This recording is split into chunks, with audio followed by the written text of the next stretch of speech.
the hero worship thing in government, that a lot of people, I think, have gotten themselves into, and I'm talking predominantly to my English speakers, so all over the world, but people who speak English. Because not that it doesn't affect other countries, but I mean, I got to work with what I got. And this idea of government being constantly afraid of what the government's going to do, keeping in mind that the government is getting progressively more and more incompetent.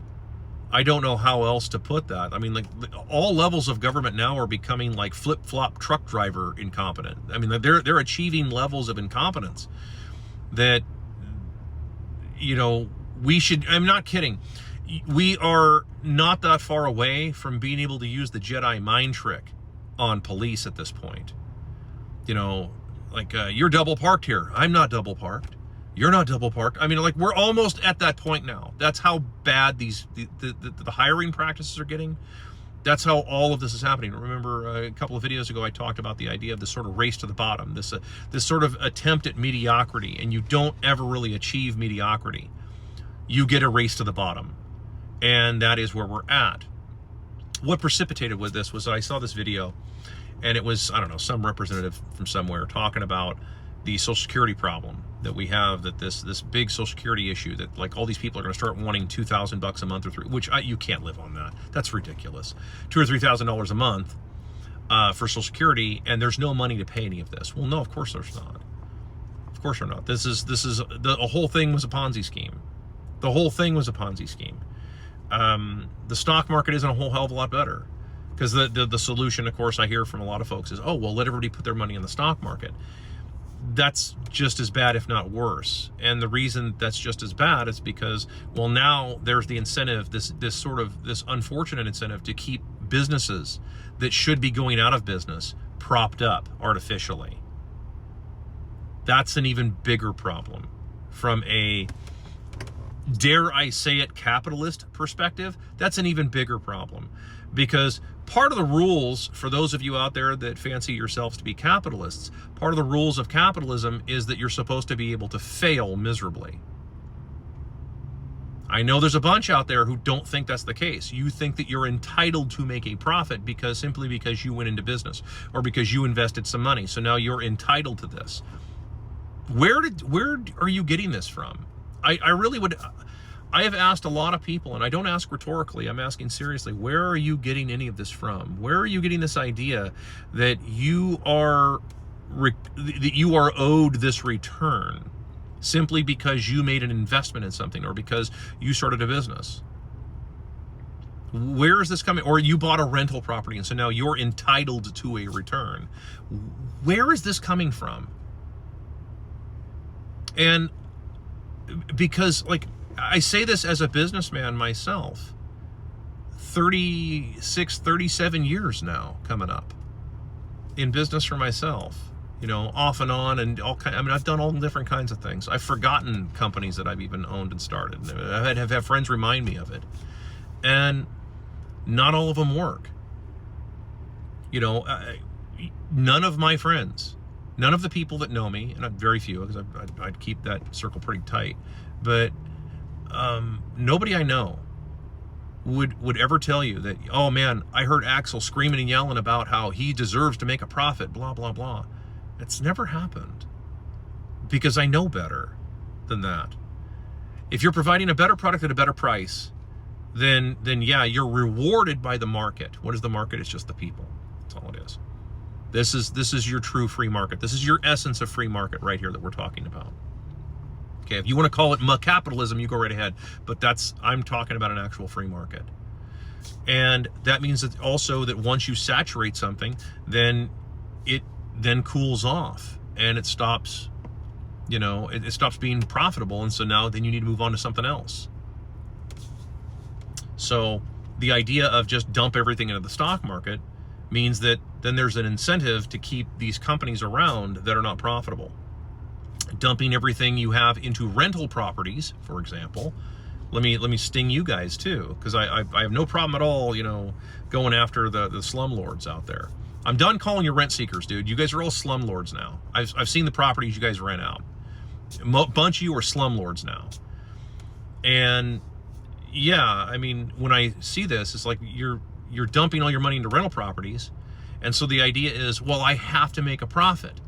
No, you're on the ass end of the pyramid, dude. If you're just now like getting into this, rental properties were something to get out of about 15 to 20 years ago, right? Like get out of them. If you're still stuck, I mean, now, again, I'm not talking about I get it. Hashtag not all landlords. Don't fucking go into the comment section having a fucking conniption fit about it, because that shit gets really annoying reading that stupid shit, because you're insulting my intelligence. Like, yes, I understand. The guys who bought rental properties 25 fucking years ago, they're paid off. You maintain, like, dude, I get that shit. And you're managed to keep your rents in check and so on. I get it. I fucking get it. I'm not talking to you.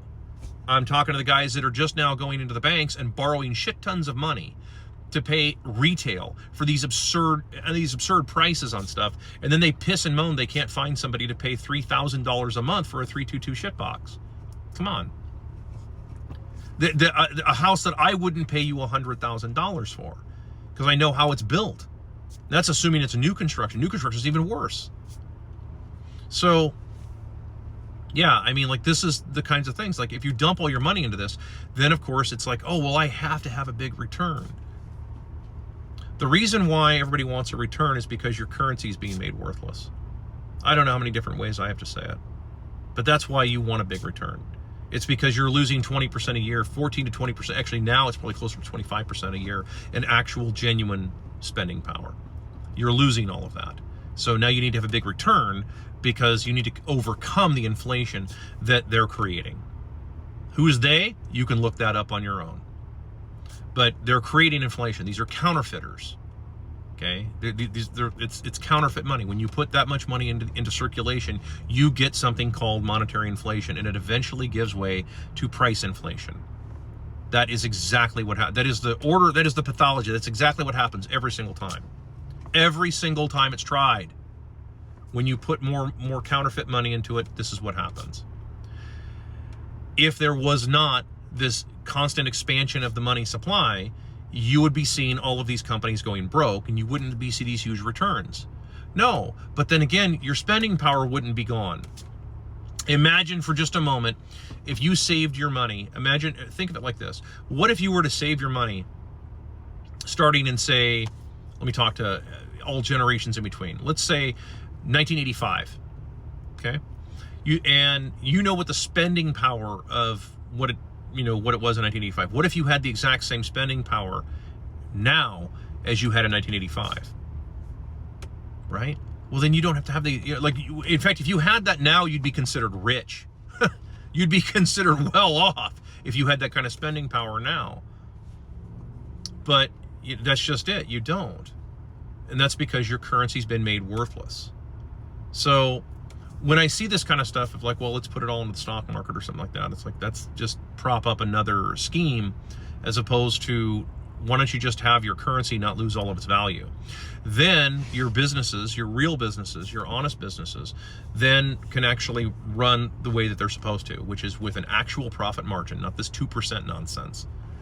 Run with actual profit margins, and they can pay actual wages to people, and they can actually have some kind of long-term thinking about the people that they've employed, because that is important. They are people. Again, remember, a country isn't supposed to be just an economic zone. People aren't just supposed to be interchangeable labor unions. I know that's what everybody wants right now. You guys, some of you business people out there are really amazing to me. You don't want people, you want slaves. That's what you're after. You're not after actual people. So, yeah. So learn from all this shit what you will.